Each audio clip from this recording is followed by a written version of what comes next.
എന്തെങ്കിലും കളറ് മാറുന്നുണ്ടോ? ഇങ്ങനെയാണ് അതിൻ്റെ ഒരു പാറ്റേൺ ഇരിക്കുന്നത്, അതുപോലെ അടിക്കുക.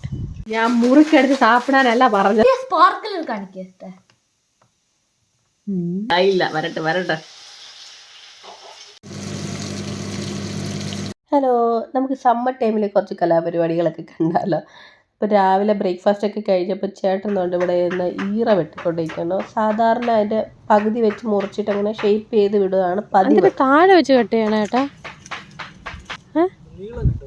എന്നിട്ട് എന്താ ചെയ്യാനാ? എന്തിനാ ഉപയോഗിക്കാൻ? ഏത് ചെടി? ഇതൊക്കെ പടത്തി വിടാൻ കൊള്ളാം. പാവല്, പയറ്, കോവലൊക്കെ. വെയിൽ കണ്ടപ്പോൾ എല്ലാവർക്കും ഒരു ആക്രാന്തം. അപ്പോഴാണ് എനിക്കൊരു ഐഡിയ തോന്നിയത്, എന്നാൽ പിന്നെ ഷെഡിലൊന്ന് പെയിൻ്റ് അടിച്ചാലോ. അതിന് കളറൊക്കെ പോയി കിടക്കുകയാണ്. അപ്പം നമ്മുടെ ഓണർ നേരത്തെ അടിച്ചതിൻ്റെ ബാലൻസാണ് ഇത് കേട്ടോ. അപ്പോൾ അവരിവിടെ വെച്ചിട്ട് പോയതാണ്. അപ്പോൾ അതിനകത്തുണ്ടെന്ന് തോന്നുന്നു. ഞാൻ ഇതുവരെ തുറന്നു നോക്കിയിട്ടില്ല. ഇപ്പം ഇന്നാണ് എടുത്ത് നോക്കുന്നത്. ഉണ്ടെന്ന് തോന്നുന്നു കേട്ടോ. വെയിറ്റ് ഉണ്ട്.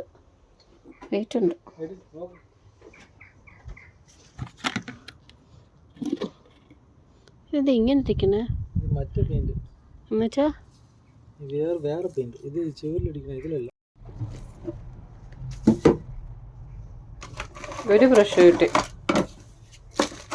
ഒരു സ്ക്രൂ ഡ്രൈവറിന് അത് കിടപ്പുണ്ട് കേട്ടോ. എന്തെങ്കിലും കളറ് മാറുന്നുണ്ടോ? മാറുന്നുണ്ട്.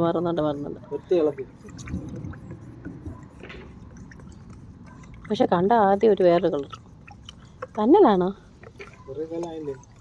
ഒരു വർഷം കഴിഞ്ഞു അല്ലേ? ഇപ്പോൾ പെയിൻറ് ഇളക്കിക്കൊണ്ടിരുന്നപ്പോൾ അതൊക്കെ തെറിക്കുന്നുണ്ടായിരുന്നു. അപ്പം ഞാൻ നല്ല ഡ്രസ്സ് ഇട്ടുകൊണ്ടിരിക്കുവായിരുന്നു. അപ്പം ഞാൻ പിന്നെ പെയിൻറ് അടിക്കാനുള്ള ഒരു പഴയ ഡ്രസ്സൊക്കെ ഇട്ടുകൊണ്ട് വന്നു. വുഡിൻ്റെ കളറായിരുന്നു. നമുക്ക് അടിച്ചു നോക്കാം.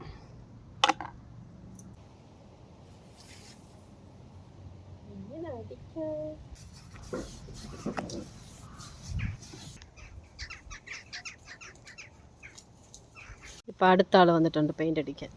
ഈ കളർ കൊള്ളാമല്ലോ. കൊള്ളാം. അടി ഇപ്പം സ്കൂളിൽ നിന്ന് വന്നതേ ഉള്ളൂ ഒരാൾ.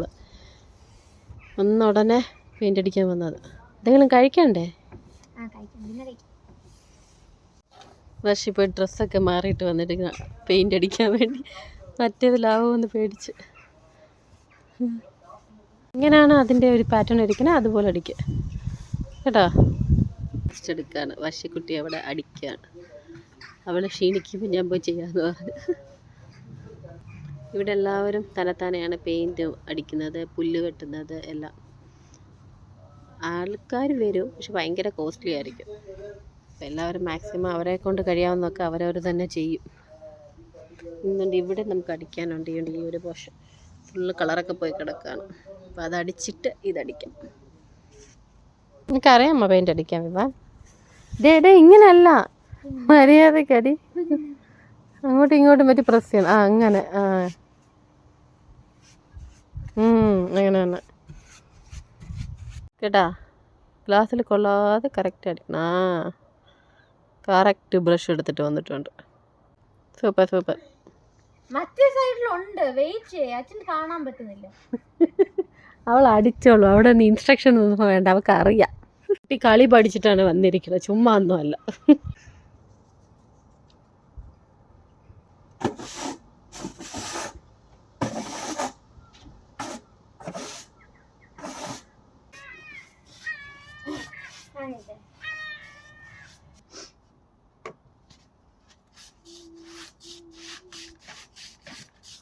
അങ്ങനെ എല്ലായിടും അടിച്ചു. മൊത്തത്തിൽ അടിച്ചു തന്നു. പെയിൻറ്റ് തീർന്നു. അങ്ങനെ ഏട്ടന് എനിക്ക് നല്ല അടിപൊളി ഒരു ചായ ഒക്കെ ഇട്ട് തന്നു. കൂട്ടത്തിൽ ഉള്ളിപ്പക്കോടൊക്കെ ഉണ്ടാക്കിക്കൊണ്ട് തന്നു.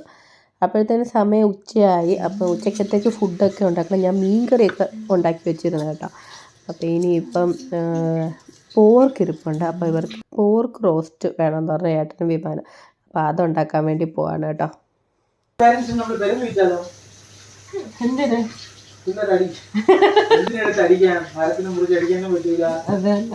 അവർക്കെല്ലാം ഒരു വരപ്രസാദമായിരിക്കും. കുരുത്തങ്ങളുടെ പിള്ളേരൊക്കെ അടി കൊടുക്കണ്ടേ? ചേട്ടൻ പറഞ്ഞത് എന്താണെന്ന് മനസ്സിലായോ? നമ്മുടെ ഇന്ത്യൻ പേരൻസിന് നമ്മൾ ആ ഈറക്കമ്പ് കൊടുത്താൽ കുട്ടികളെ അടിക്കാൻ വേണ്ടിയെന്ന്. വിവാൻകുട്ടി കോഡിങ് ചെയ്യാൻ വേണ്ടിയാണ് ലാപ്ടോപ്പ് ചോദിച്ചുകൊണ്ടിരുന്നത്. അപ്പോൾ അവൻ ചെയ്തിട്ടുള്ള പ്രോജക്റ്റൊക്കെ കാണിച്ചു തരാണ്. നോക്ക് സൗണ്ട് വന്നല്ലോ. തറയിൽ അത് വീണ പൊരി നോക്കടി. സൗണ്ട് ആ തറയിൽ ആ ബേസിൽ നോക്ക്. സൂപ്പർഡാ, അടിപൊളി. അത് സൈഡിലും ബൗൺസ് ആയി പോകും. സൗണ്ട് നോക്ക് താഴെ വീഴുമ്പോ. മണി സൗണ്ട്. ദീപാവലിക്ക് നമുക്ക് ഇത് മതി. ദീപാവലിക്ക് വേറെ സാധനം ഉണ്ടാക്കിയിട്ടുണ്ടായിരുന്നു. ഇത് വെച്ച് പിന്നെ മോസ്റ്റ് നൈസ് ഇനി ഇത് നമുക്ക് ബിഗ് സ്ക്രീനിൽ ഇട്ടിട്ട് പൈസയും ലാഭം നമ്മളെ കാര്യം നടക്കും. അതല്ല ഇപ്പൊ ലാസ്റ്റ് നോക്ക്. ഇത് നമുക്ക് ഒരു ചെറിയ മേജ് പോലെ ഇരിക്കല്ലേ. ഓ എല്ലാവർക്കും ബൗൺസ് ആയി പോകുന്നു കാണുന്നില്ലേ? ഇതുമ്പേ എന്തൊക്കെയോ കാണിച്ചില്ലേ സ്പെഷ്യാലിറ്റി ഓരോ കളറിൽ വരുന്നുണ്ട്. ശരിക്കും ഫയർ വർക്സിന്റെ അതേപോലെ. സൂപ്പർ ആയിരിക്കണടാ കൊറോപ്പു. ആദ്യം ദീപാവലി സ്പാർക്കിൾ കാണിക്കട്ടെ. ഇത് മതി ഈ പ്രാവശ്യത്തെ ദീപാവലിക്ക്. ഗാലക്സി അത് ഇപ്പഴും കാണിക്കുന്നുണ്ടോ? പെട്ടെന്ന് ചെയ്തിട്ട്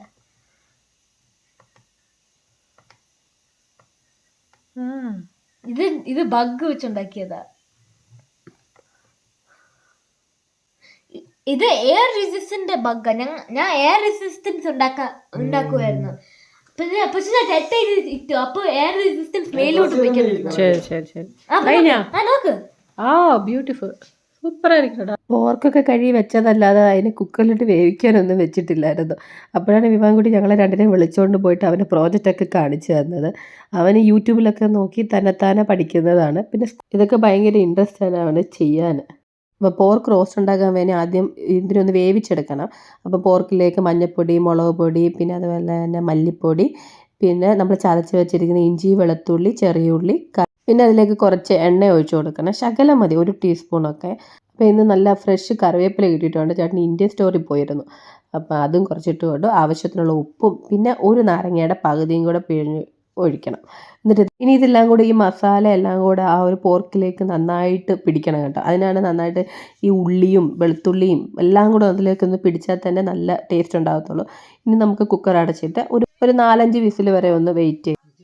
ഞാൻ മുറിക്കെടുത്ത് സാപ്പിടാനല്ല പറഞ്ഞത്, ഇതൊക്കെ എടുത്ത് അറേഞ്ച് ചെയ്ത് വെക്കാനാണ് പറഞ്ഞത്.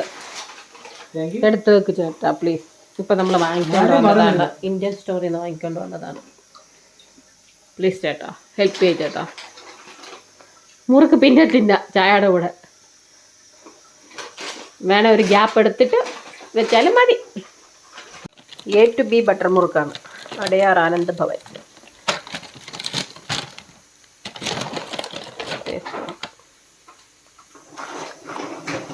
കറാച്ചി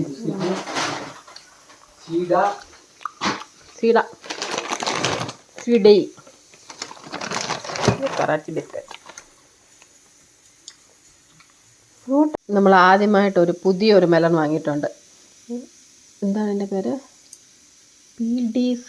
സാപ്പോ മെലൺ. എങ്ങനെ ഇരിക്കും എന്തോ ടേസ്റ്റ്? നമ്മൾ ആ മസ്ക് മെലൻ്റെ ഒക്കെ ടേസ്റ്റ് ആയിരിക്കുമോ?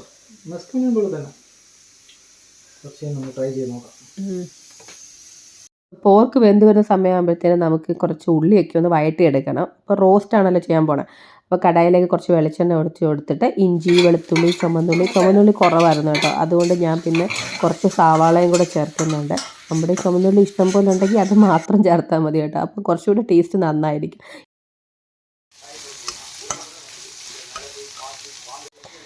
അങ്ങനെ അതൊക്കെ കഴിച്ചെന്ന്. അപ്പോൾ അതുണ്ടായിക്കൊണ്ടിരുന്നപ്പോഴാണ് ഒരു കറാച്ചി ബിസ്ക്കറ്റ് കഴിക്കാൻ തോന്നിയത് കേട്ടോ. നല്ല ടേസ്റ്റ് ഉണ്ടായിരുന്നു. ഇതിന് നമ്മുടെ പോർക്കും വെന്ത് വന്നിട്ടുണ്ട്. ഇനി ഇത് നമ്മളിതിനെ റോസ്റ്റാക്കി എടുക്കണം. ഇപ്പം കുറച്ച് വെള്ളത്തോടൊക്കെ അല്ലേ ഇരിക്കണം. ഈ വെള്ളം കളയണ്ട കേട്ടോ.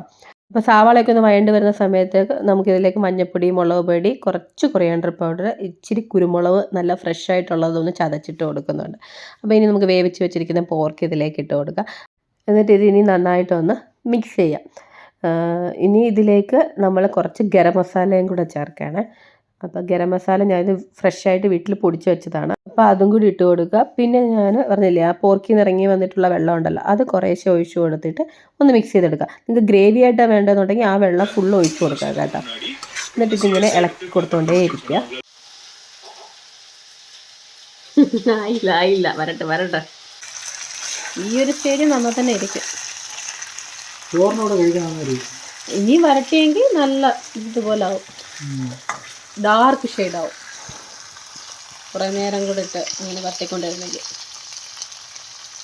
കുറേ നേരം നമ്മളിങ്ങനെ വരട്ടിയെടുത്തോണ്ടേ ഇരുന്നു. പിന്നെ ഈ ഒരു സ്റ്റേജ് ആയപ്പോൾ ഞാൻ നിർത്തി കേട്ടോ. അങ്ങനെ നമ്മുടെ റോസ്റ്റ് റെഡിയായി. പിന്നെ ഫിഷ് മാരിനേറ്റ് ചെയ്ത് വെച്ചിട്ടുണ്ടായിരുന്നു, അതും കൂടെ ഫ്രൈ ചെയ്യാൻ വെച്ചു. ഞാനും വശക്കുട്ടിയും പോർക്ക് കഴിക്കില്ല, അപ്പം അതുകൊണ്ടാണ് ഞങ്ങൾക്ക് മീൻകറി, മീൻ വറുത്തത്, പിന്നെ ഞാൻ കുറച്ച് വെണ്ടയ്ക്കയും കൂടെ മെഴുക്കോട്ടി ആക്കിയിട്ടുണ്ടായിരുന്നു, അതും കൂടെ എടുത്തിട്ടുണ്ട്. അപ്പം മീൻകറി തലേദിവസമേ വെച്ച് വെക്കുമ്പോൾ കുറച്ചുകൂടെ അതങ്ങനെ കുറുകി ഇങ്ങനെ ഇരിക്കുകയാണ്. ഇത് തേങ്ങാപ്പാൽ ഒഴിച്ച് വെച്ചിട്ടുള്ള മീൻകറിയാണ്. അപ്പോൾ ഇതിൻ്റെ റെസിപ്പി ഇനി ഞാനൊരു ദിവസം കാണിക്കാം. നല്ല ടേസ്റ്റ് ഉണ്ടായിരുന്നു. പോർക്ക് വരട്ടിയതും ചേട്ടന് ഭയങ്കര ഇഷ്ടപ്പെട്ടെന്ന് പറഞ്ഞു. നല്ല ടേസ്റ്റ് ഉണ്ടായിരുന്നു. വിവാൻകുട്ടിക്കും ഭയങ്കരമായിട്ട് ഇഷ്ടപ്പെട്ടു. അപ്പം അന്നേരം ഒന്ന് വീഡിയോ എടുക്കാനൊന്നും പറ്റിയില്ല കേട്ടോ. അപ്പോൾ നമ്മൾ ഇന്ത്യൻ സ്റ്റോറിൽ നിന്ന് വാങ്ങിയ ഈ നെല്ലിക്കയാണ് കേട്ടോ. അപ്പോൾ ഞാൻ വിചാരിച്ചു ഇതിനെ ഒന്ന് ഉപ്പിലിട്ട് വെക്കണം. അപ്പോൾ ആദ്യം ഉപ്പിലിടുന്നതിന് മുമ്പ് ഇതൊന്ന് ആവിയിലൊന്ന് വേവിച്ചെടുക്കാമേ. അപ്പോൾ അതിലേക്ക് ഉപ്പിലിട്ട് വെക്കുന്നതിലേക്ക് കുറച്ച് ഇഞ്ചി ചതച്ച് എടുക്കണം. ഈ പ്രാവശ്യം ഞാൻ പറഞ്ഞില്ലേ, എൻ്റെ ഈ കല്ല് വളരെ ചെറുതാണ്, അപ്പോൾ അതുകൊണ്ട് ഈ താഴ്ചിടിക്കാൻ പറ്റില്ല, കയ്യിൽ വെച്ച് തന്നെ ഇങ്ങനെ ഇടിക്കാൻ പറ്റത്തുള്ളൂ. ഒരു 5 മിനിറ്റ് ഞാൻ നെല്ലിക്കയൊക്കെ ഒന്ന് ആവി കയറ്റി എടുത്തിട്ടുണ്ട്. ഈ നെല്ലിക്ക ഒന്ന് വരഞ്ഞു കൊടുത്തിട്ടാണ് ആവി കയറ്റി എടുത്തത്. ഉപ്പിലിടുന്നതിന് ശരിക്കും പറഞ്ഞാൽ ആവി കയറ്റേണ്ട ആവശ്യമൊന്നുമില്ല, പക്ഷേ ഇങ്ങനെ ചെയ്യുവാണെങ്കിൽ കുറച്ചുകൂടെ അതിലേക്ക് ആ എരിവും ഉപ്പും ഒക്കെ പിടിച്ച് നന്നായിരിക്കും കേട്ടോ. ഇനി ഒരു ഗ്ലാസ് ജാർ എടുക്കുക, അതിലേക്ക് തിളപ്പിച്ചാറിച്ച വെള്ളം ഒഴിച്ചു കൊടുക്കണേ. ഇനി ഇതിലേക്ക് നമുക്ക് ആവശ്യത്തിനുള്ള ഉപ്പിട്ട് കൊടുക്കാം. പിന്നെ നല്ല ഫ്രഷായിട്ടുള്ള കാന്താരിമുളകൊക്കെ കിട്ടുവാണെങ്കിൽ അടിപൊളിയാണ് കേട്ടോ. ഇത് നമ്മൾ ഇന്ത്യൻ സ്റ്റോറിൽ നിന്ന് വാങ്ങിയിട്ടുള്ള കാന്താരിയാണ്. ഇത് കുറച്ച് ഉണങ്ങിയാണ് ഇരിക്കുന്നത് കേട്ടോ, ഡ്രൈ. ഒന്ന് ചതച്ചിട്ട് കൊടുത്താൽ കുറച്ചുകൂടെ നന്നായിരുന്നേനെ, ഞാൻ ചതയ്ക്കാൻ വിട്ടുപോയി. പിന്നെ നമ്മൾ ഇതിലേക്ക് നേരത്തെ ചതച്ച് വെച്ചിട്ടുള്ള ഇഞ്ചി ഉണ്ടല്ലോ, അതും കൂടി ഇട്ട് കൊടുക്കുക. അപ്പോൾ ഇഞ്ചിയുടെ ഫ്ലേവറൊക്കെ കിട്ടുമ്പോൾ കുറച്ചുകൂടെ നന്നായിരിക്കും. നെല്ലിക്ക എപ്പോൾ വന്നാലും നമ്മൾ ആ ഇന്ത്യൻ സ്റ്റോറിൽ നിന്ന് വാങ്ങാറുണ്ട് കേട്ടോ. നല്ലതാണല്ലോ. നമുക്ക് നെല്ലിക്ക ചമ്മന്തി ഉണ്ടാക്കാറുണ്ട് ഞാനിത് വെച്ചിട്ട്. ഇങ്ങനെ ഉപ്പിലിട്ട് വെച്ചെങ്കിൽ ഇടയ്ക്കിടയ്ക്ക് നമുക്ക് ആവശ്യമുള്ള സമയത്ത് ഒരെണ്ണം എടുത്തിട്ട് ഒരു ചമ്മന്തിയൊക്കെ ഉണ്ടാക്കി കഴിക്കാം. ചുമ്മാ വേണേലും കഴിക്കാൻ അടിപൊളിയാണല്ലോ. നെല്ലിക്ക നല്ലതാണല്ലോ, മുടിക്കായാലും നമ്മുടെ അയൺ കണ്ടൻറ്റൊക്കെ കൂട്ടാനും ഒക്കെ അടിപൊളിയാണ്. പിന്നെ നമുക്കിനി ഇതിലേക്ക് നെല്ലിക്ക ഇട്ട് കൊടുക്കാം. തേൻ നെല്ലിക്കയൊക്കെ എല്ലാവരും ചെയ്ത് വെക്കാറുണ്ട്. ഇങ്ങനെ ചെയ്യുന്നതാണ് എനിക്ക് കുറച്ചുകൂടി ഇഷ്ടം. പിന്നെ ഞാൻ ഇതിലേക്ക് 1-2 പച്ചമുളകും കൂടെ ഫ്രഷായിട്ടുള്ളത് കീറിയിട്ട് കൊടുത്തു. എരിവ് ഒട്ടും കുറയ്ക്കേണ്ട. ചോറൊക്കെ കൊണ്ടുവന്ന സമയത്ത് ഇതിൻ്റെ വെള്ളം ഇച്ചിരി അങ്ങോട്ട് ഒഴിക്കുമ്പം നല്ല ടേസ്റ്റാണ്. നമ്മൾ ആവി കയറ്റിയത് കൊണ്ട് 1-2 ദിവസത്തിനുള്ളിൽ തന്നെ നമുക്ക് എടുത്ത് കഴിക്കാൻ പറ്റും. അപ്പോൾ ഇന്നത്തെ വീഡിയോ ഇത്രയേ ഉള്ളൂ. ടാറ്റാ.